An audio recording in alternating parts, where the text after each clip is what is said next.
a specific thing. When you make a promise or vow either to God or to others, do you do what you promise? Following through on promises that we make to others is something that many people do not do. How many times have we been stood up by other people? How many times did a repairman or a plumber or an electrician or a carpenter promise you that they were going to come and repair something in your home and they didn't show up?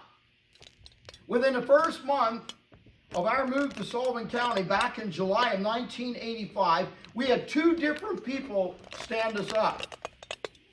Even though it was over 35 years ago, I will never forget being stood up by these 2 people. That was my initiation to Sullivan County. The first person who stood us up was a repairman of washing machines. Our washing machine broke shortly after our move, and we called a repairman to come in and fix it. The man gave us a specific time that he was going to come, but the problem was he never showed up.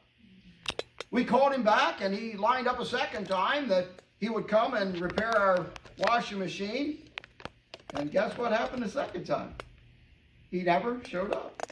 We finally ended up having to call a different repairman. That same month, we invited a Christian family that we knew who was living in our area over to our home for a meal.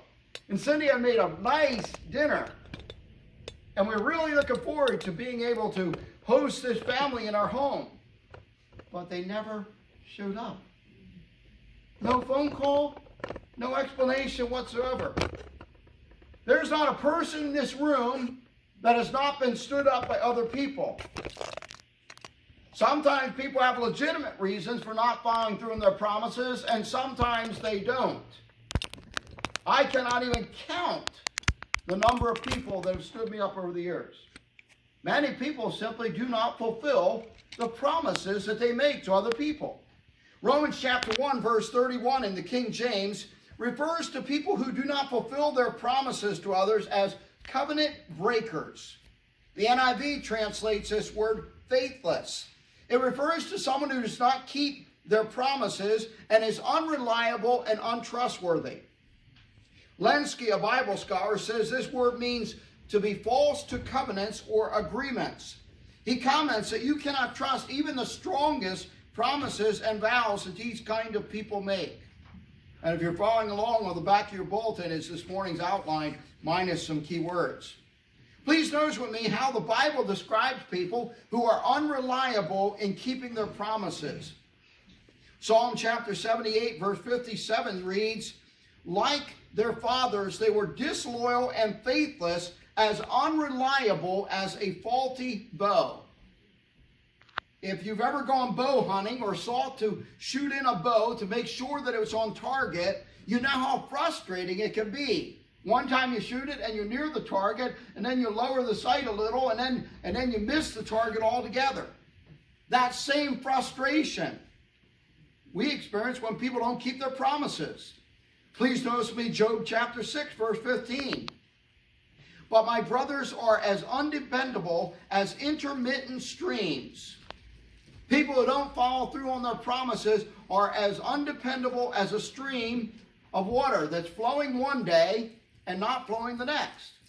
At the edge of our property, we have one of those streams. In the spring, when the snow melts, it's like a mini river. But then when in the middle of summer, it's just down to a little trickle. Please notice me Proverbs 25, verse 19. Like a bad tooth or a lame foot is reliance on the unfaithful in times of trouble. Just as it's not pleasurable to deal with a bad foot or a bad tooth, it's never pleasurable when you have to rely on someone that you can't count on. When we're stood up by other people who don't keep their promises to us, we want to do what David did in Psalm chapter 12, verse 1, where he cried out, he said, help, Lord, for the godly are no more. The faithful have vanished from among men. The problem of people not fulfilling their promises and vows is not just a problem in our day. It was a problem back in the days of James, when the book of James was written. Back in the days of the early church, people would swear by heaven, by earth, by the temple, and even by the hairs on their head. They did this to try to impress people with their promises. But in reality, they were lying. They didn't have any intention to keep the promises that they had made to other people. And they didn't think that God would judge them because they were not taking their vows in God's name. Back in James' day, some of the Jews made frivolous vows. They would make such statements as, with heaven as my witness, I will do such and such. Or I promise you on the temple of Jerusalem that I will make good on the promises that I've made. These kind of statements were made to bolster the truth, to cause people to think, hey, I know they're going to come through for me. Now, before we're too hard on these kind of people, though, do we have people today that make promises and then they don't keep them? How many people have you heard make the following statement? I cross my heart and hope to die. Or how about, may God strike me dead if I don't do this. Or, I swear that I'll do this on a stack of a Bible mile high. Even today, people use these kind of statements to convince us that they really are going to follow through on their promises that they've made to us. Please notice with me what Jesus thought of people that made promises that didn't mean anything. Notice with me Matthew 5, verses 33 to 37. Again, you have heard that it was said to the people long ago, do not break your oath, but keep your oaths that you've made to the Lord. But I tell you, do not swear at all, either by heaven, for it is God's throne, or by the earth, for it's his footstool, or by Jerusalem, for it's the city of the great king.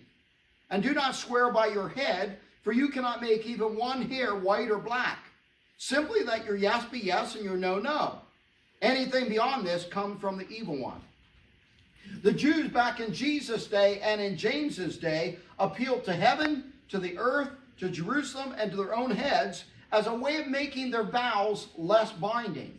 They avoided making their vows in God's name because they knew that God would judge them if they didn't keep their vow then. The Bible tells us that we are to take our oaths or vows in the name of God. Notice with me the following verses. Deuteronomy 6:13 reads, fear the Lord your God and serve him only, and take your oaths in his name. Deuteronomy 10:20 reads, fear the Lord your God and serve him, hold fast to him, and take your oaths in his name. Hebrews 6:16 reads, men swear by someone greater than themselves, and the oath confirms what is said and puts an end to all argument. In Nehemiah chapter 13, verse 25, Nehemiah made the Israelites take an oath in God's name. And God said this in Isaiah 48:1, listen to this, O house of Jacob, you who take oaths in the name of the Lord and invoke the God of Israel. Even today when we go to court and we have to witness at court, we have to raise our right hand. We have to say, do you promise to tell the truth, the whole truth, and none but the truth, so help you God? To which we respond, I will. It's not wrong for a person to take a vow. It's wrong for a person to not take their vows seriously. And the Jews of Jesus in James's day, they had developed a way that they could make a vow that they knew they were going to fulfill, and they deliberately didn't take it in God's name so God wouldn't judge them. They had developed a whole complex system of making vows that meant nothing. And notice with me what Jesus thought of these meaningless vows. In Matthew chapter 23, verses 16 to 22. Jesus says, woe to you, blind guides. You say if anyone swears by the temple, it means nothing. But if anyone swears by the gold of the temple, he's bound by his oath. You blind fools, which is greater, the gold or the temple that makes the gold sacred? You also say, if anyone swears by the altar, it means nothing. But if anyone swears by the gift on it, he's bound by his oath. You blind men, which is greater, the gift or the altar that makes the gift sacred? Therefore, he who swears by the altar swears by it and by everything on it. And he who swears by the temple swears by it and by the one who dwells in it. And he who swears by heaven swears by God's throne and by the one who sits on it.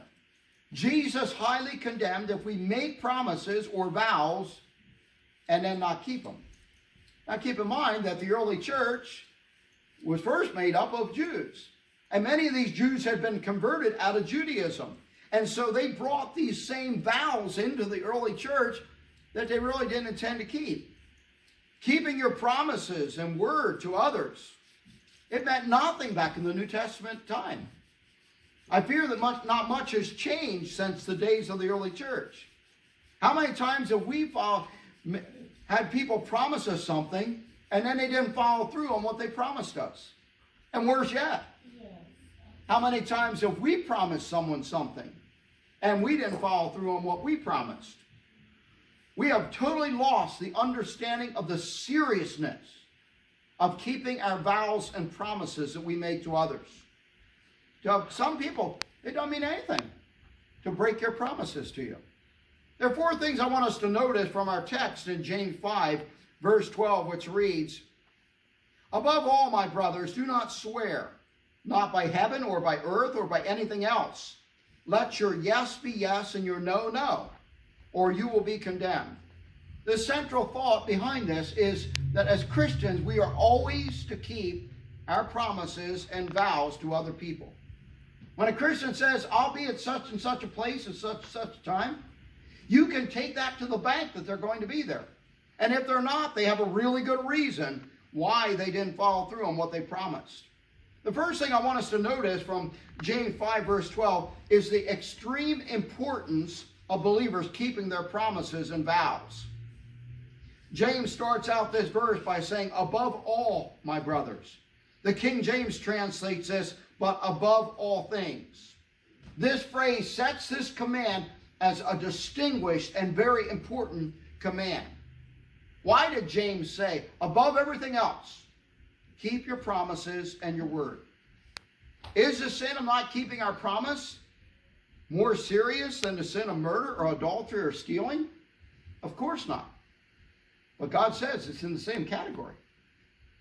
James is elevating the fact that it is not a trivial thing for us not to follow through on a promise or an oath that we've made to others. It's a serious thing in God's sight when we don't keep our promises. To show the extreme importance of believers keeping their promises and vows, I want to summarize some of the examples in the Bible of people who made a vow or an oath to someone and then kept that vow. Before the law of Moses was even given, believers kept the vows that they made. Abraham confirmed his promise to not take any of the spoils from the king of Sodom in Genesis chapter 14. Abraham swore to God that he would not deal falsely with Abimelech in Genesis chapter 21. In Genesis 24, Abraham made his servant Eliezer swear to the Lord that he would not take a wife for Isaac from among the pagan Canaanites around them. In Genesis 26, Isaac made a vow that he would not mistreat the Philistines. In Genesis 28, Jacob vowed that if God protected him, that he would give God 1/10 of all of his possessions. In Genesis 31, Jacob and his father-in-law Laban called on God as a witness that they would make a covenant with each other in Mizpah. In Genesis 47, Joseph took an oath that promised his father that he would bury him in the land of Palestine when he died. In Genesis 50, Joseph made the Israelites take an oath that they would bury him in the land of Canaan also.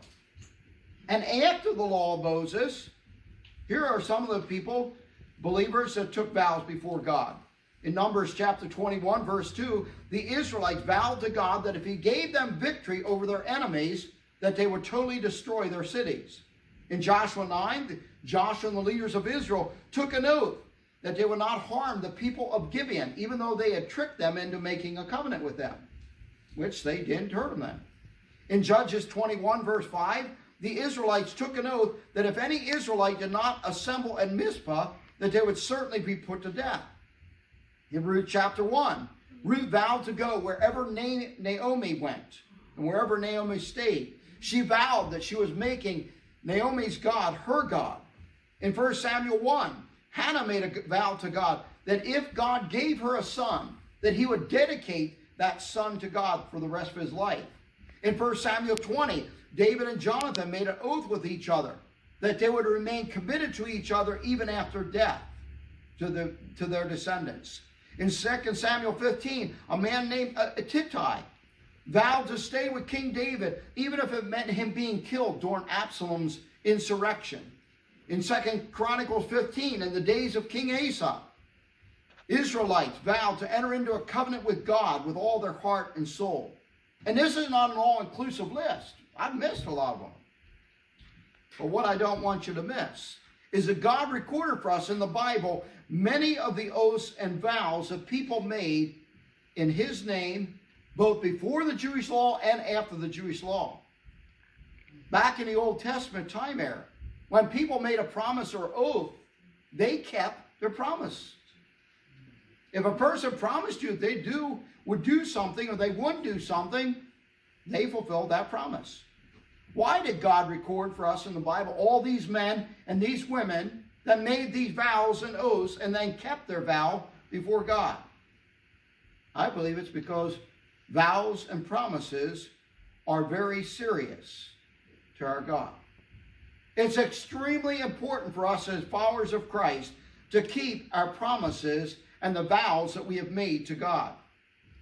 James starts out in James chapter 5, verse 12 by saying, above all, my brothers. The command to keep our promises and vows are very important to God. The second thing I want us to notice from James 5, verse 12, is the command for believers to keep their promises and vows.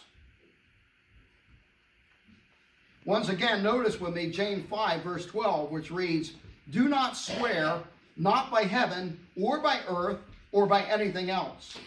The word swear here is not referring to dirty language or telling filthy jokes or using four-letter words. These kind of words are wrong also.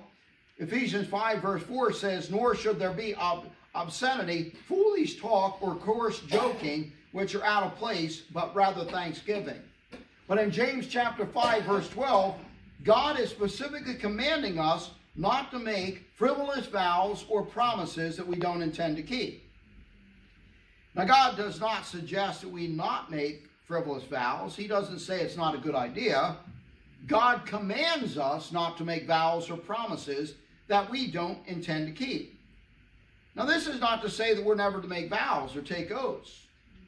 What God is telling us is that we should never take a vow or an oath lightly.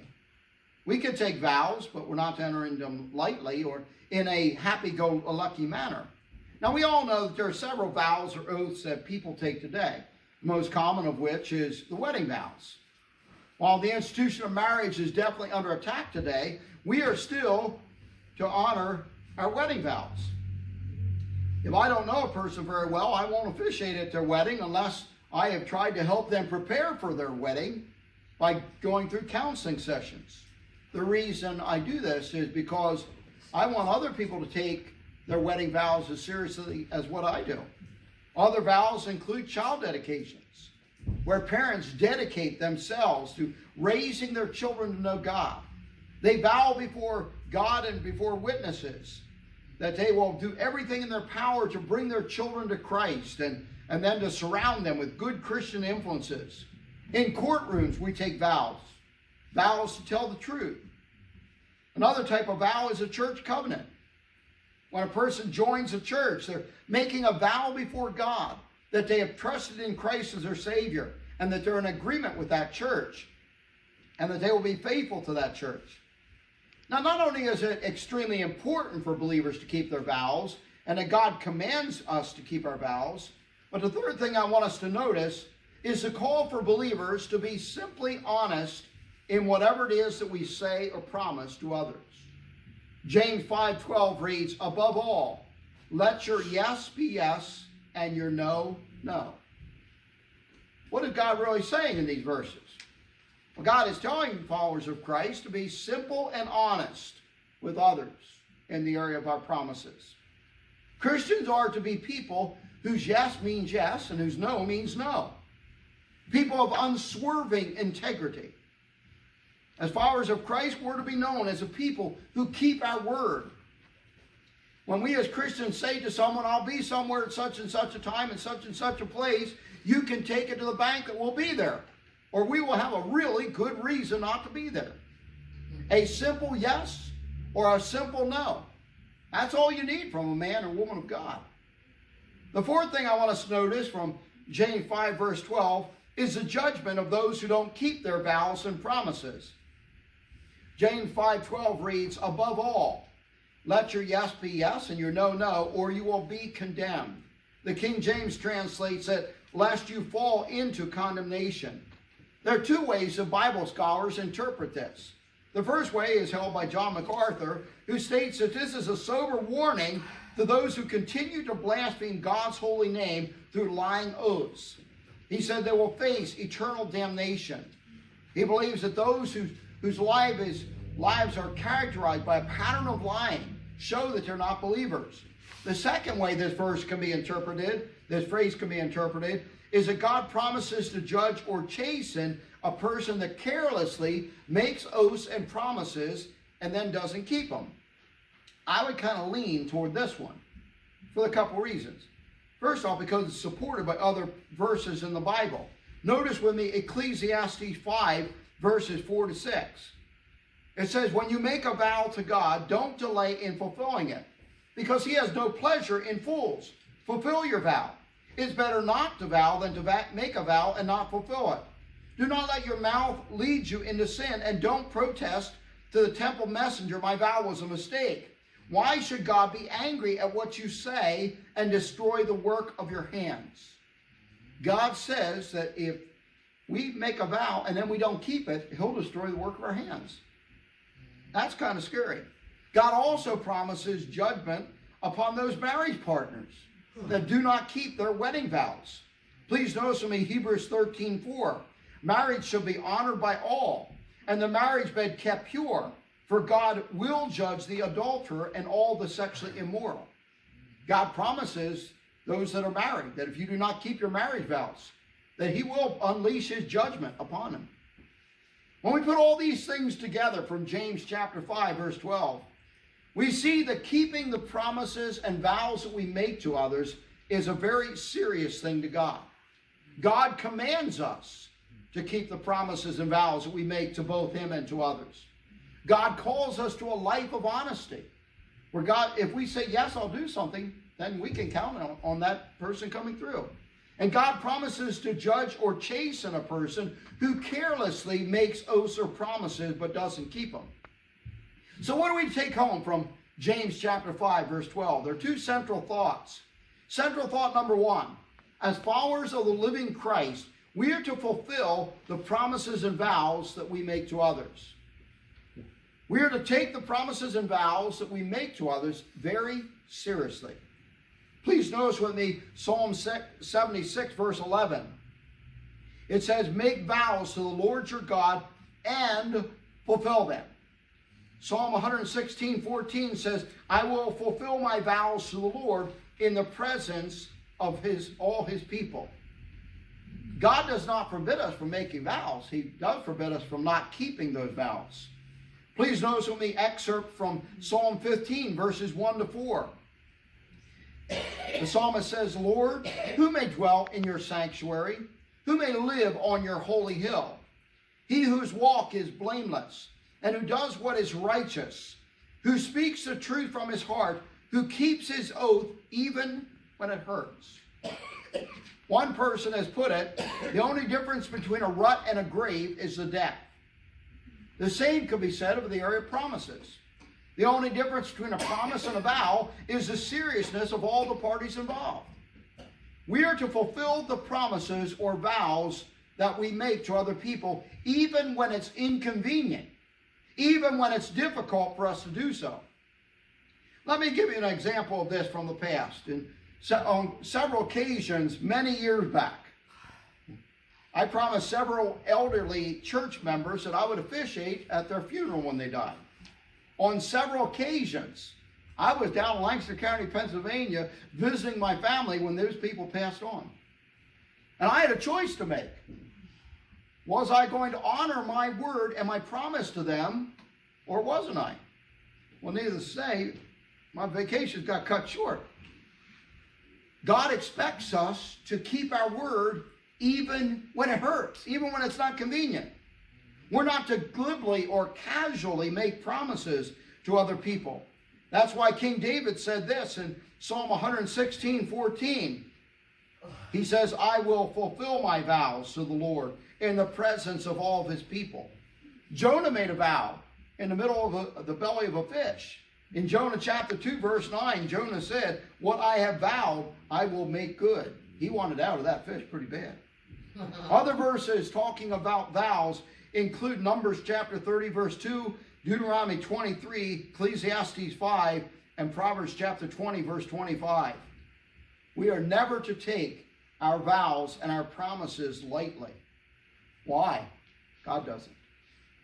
If you promise someone something, do what you promised. And central thought number 2, be so honest in your life that others automatically know that you will fulfill whatever it is that you promised them. The goal of James chapter 5, verse 12 is for every follower of Christ to be unswervingly dependable and trustworthy in all that we say and in all that we do. We are to be men and women of God that always keep the promises. Let's close with a word of prayer.